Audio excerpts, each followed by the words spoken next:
नमस्कार दोस्तों, एक नई लर्निंग के साथ हाजिर हूं और आज की इस लर्निंग में हम लोग जानने की कोशिश करेंगे किसी कंपनी जो एग्रो मिल्स से रिलेटेड डील करती है। ओसवाल ग्रुप की कंपनी है। अब ओसवाल का मतलब ओसवाल मत समझिए, ये अभय ओसवाल ग्रुप की कंपनी है। कंपनी की डेटाबेस के मुताबिक देखा जाए तो कंपनी केवल एक पेज की इनकी वेबसाइट्स है। वेबसाइट्स पे ऐसा कोई भी इंफॉर्मेशन उन्होंने नहीं मेंशन किया हुआ है कि आखिर कंपनी क्या क्या करती है, क्या क्या नहीं करती है। दिल्ली बेस्ड कंपनी है और Delhi based company Oswal agro mills limited जो कि एनएसई पे बीएसई पे लिस्टेड है। उसके साथ साथ यदि मार्केट की कुछ और पहलू की ध्यान में देने की कोशिश करेंगे तो ये कहता है ये कंपनी 1979 में बनी थी। कंपनी बनने के बाद ओसवाल एग्रो मिल्स के नाम से trading developments and real estates and trading of goods और एक्सेट्रा को लेकर कंपनी कामकाज करती रही है। अर्थात ज्यादातर इनके कारोबार ट्रेडिंग से जुड़ा हुआ दिखता है। इसकी जानने के पीछे की वजह को कुछ आंकड़ा आपके सामने दर्ज करता हूं। उसके पहले एक नज़र आप यहाँ पे देखिएगा। मैं अभी रिजल्ट पर्सपेक्टिव डेटाबेस को कैप्चर कर रहा हूँ, इसीलिए सोचा कि क्यों नहीं इसको स्टडी करते हैं।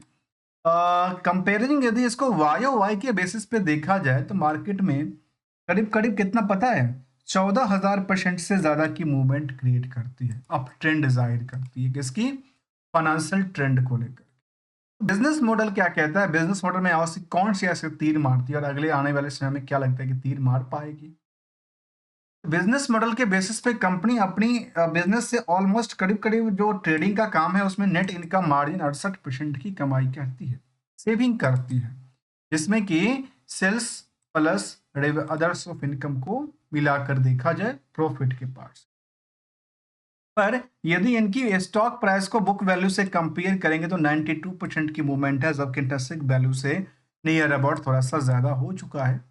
हायर और लोअर की रेंज में देखा है तो 94 से लेकर 34 तक की रेंज, मतलब सीधे सीधे 60 रुपए के बीच में गैपिंग की बात कहती है। और फिलहाल यदि एवरेज भी देखा जाए तो अभी उस लेवल पे आके कितना लगता है, 120 के आसपास आती है। 128 के आसपास की बात करूं तो डिवाइड करके देखा जाए तो अभी 57 रुपए के आसपास है। लगता है कि ये सब अप ट्रेंड जाहिर कर सकता है। तो ये तो ध्यान देने वाली बात होगी इसकी चार्ट लेवल को। तो चार्ट लेवल में अभी फिलहाल दर्ज करती देखिए, जो मीडियम्स रेंज में दर्ज करती है, इसको ब्रेकआउट की सिचुएशन यहाँ से क्रिएट करने की चांस बनेगी, क्योंकि रिजल्ट के प्रोस्पेक्टिव डेटाबेस के अकॉर्डिंग देखा जाए तो शायद यहाँ से पुल बैक क्रिएट कर सकती है, क्योंकि इससे पहले भी इस तरह के रिएक्शंस हो चुका है मार्केट में। पुल बैक भी आई थी, डाउन डिप में भी जाने की चांस क्रिएट किया था। कंपनी का जो आर ओ ई सी आर ओ सी की आंकड़ा देखा तो नहीं के मुताबिक है, इंडस्ट्रियल के पी के मुताबिक स्टॉक का पी बिल्कुल नहीं है। निवेशकों को लेकर बहुत ज़्यादा क्राउड नहीं है अर्निंग पर शेयर के लिहाज से। जहां debt to equity current ratio की नंबर, इन चारों नंबरों को हम काट देते हैं, क्योंकि 68% की कमाई को सेविंग करना एक आम बात तो नहीं है। लेकिन चलिए जानने की कोशिश करेंगे। प्रमोटर के पास 42% की होल्डिंग है, 1 रुपये का भी प्लेस नहीं है।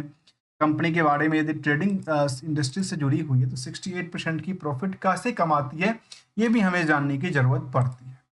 इसको लेकर यदि हम देखा जाए तो क्वार्टरली जो दिसंबर का रिजल्ट इसका पब्लिश हुआ है तो 62 करोड़ का टर्नओवर कंपनी ने क्रिएट किया, जिसमें कहा कि हमने 7 करोड़ की खर्चे किया और बाकी 90% के आसपास ऑपरेटिंग प्रॉफिट मार्जिन की बात करें। ऐसा लगता है कि ट्रेडिंग का कामकाज तो बिल्कुल नहीं किया है, क्योंकि सोचिए कोई ट्रेडिंग के एक्टिविटीज में 90% के आसपास मार्जिन क्रिएट करना छोटा मोटा बात तो है नहीं।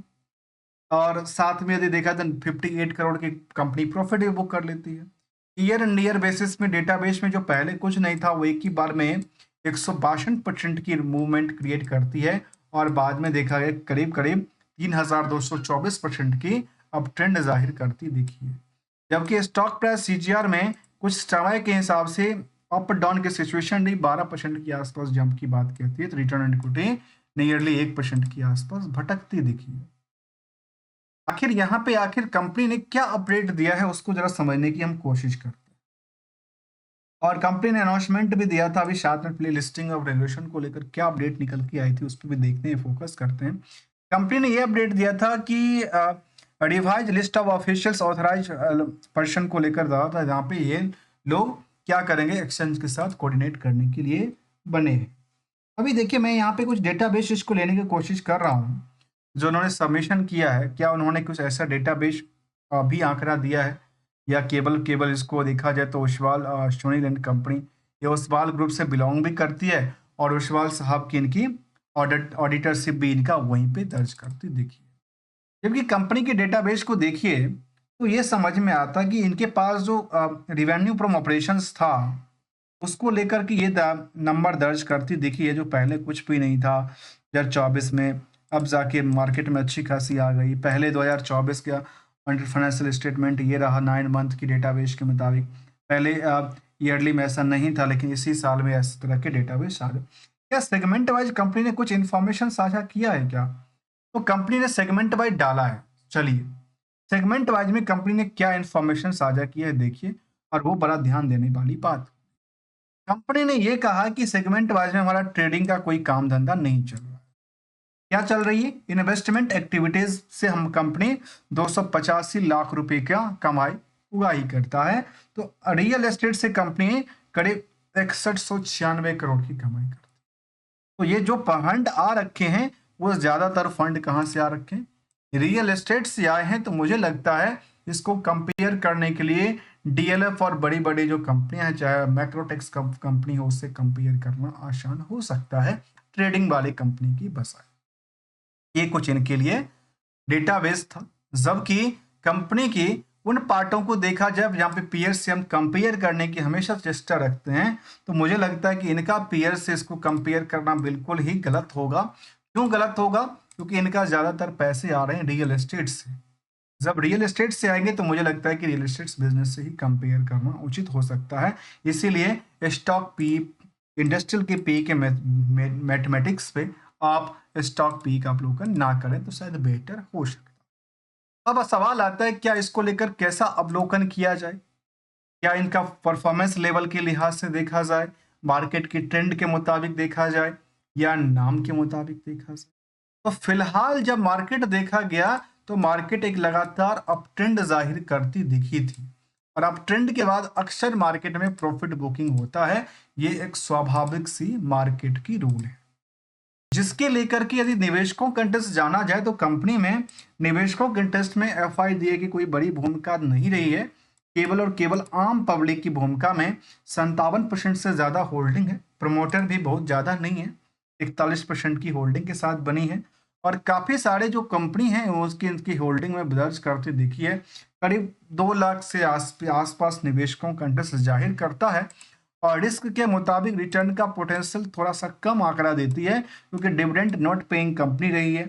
और जो रिटर्न है पिछले कुछ सालों का अच्छा खासा नहीं रहा है, और जो कैपिटल को लेकर के इंक्रीजमेंट की वर्किंग प्रोग्रेस को लेकर दर्ज करती वो भी दर्ज करती देखिए। जबकि यदि मार्केट अब रियल एस्टेट्स में इसका कारोबार बढ़ सकती है तो शायद यहाँ से ये दोबारा पुल बैक क्रिएट करेगी, और यदि रिजल्ट का प्रोस्पेक्टिव इनको मार्केट को पसंद आए तो शायद पुल बैक करके मार्केट में डिमांड बढ़ सकती है। इसके बेसिस पे जो मार्केट की स्ट्रेटजी है, वहां पे अभी जो बुक वैल्यू से अंडर वैल्यूड के श्रेणी में है स्टॉक, वो आ करके मार्केट की एक जगह क्रिएट करने की कोशिश करेगी।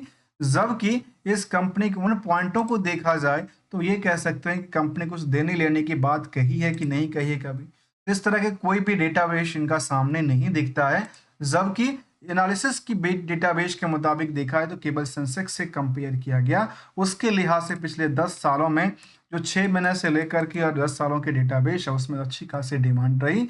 जबकि 6 महीने से मार्केट में लगातार गिरावट रही है एक टाइम फ्रेम के बेसिस पे, तो यहाँ पे स्टॉक की परफॉर्मेंस आज भी 28% से लेकर 322% तक की अप ट्रेंड जाहिर करती दिखी है। ये कुछ डेटाबेस था, हमने समझने की कोशिश किया, उस समझने और समझाने की कोशिश किया। दोस्तों, we are not an trader, not an advisers, only as a learner. इसीलिए कहता हूं हमेशा दोस्तों, गोल्डन रूल अप्लाई कर रहे हैं, और गोल्डन रूल यदि जानते हैं तो मार्केट में सस्टेन भी कर पाएंगे। अदरवाइज मार्केट से एंट्री और एग्जिट तो सेकंड भर का काम है। तब तक के लिए thanks for the joining us.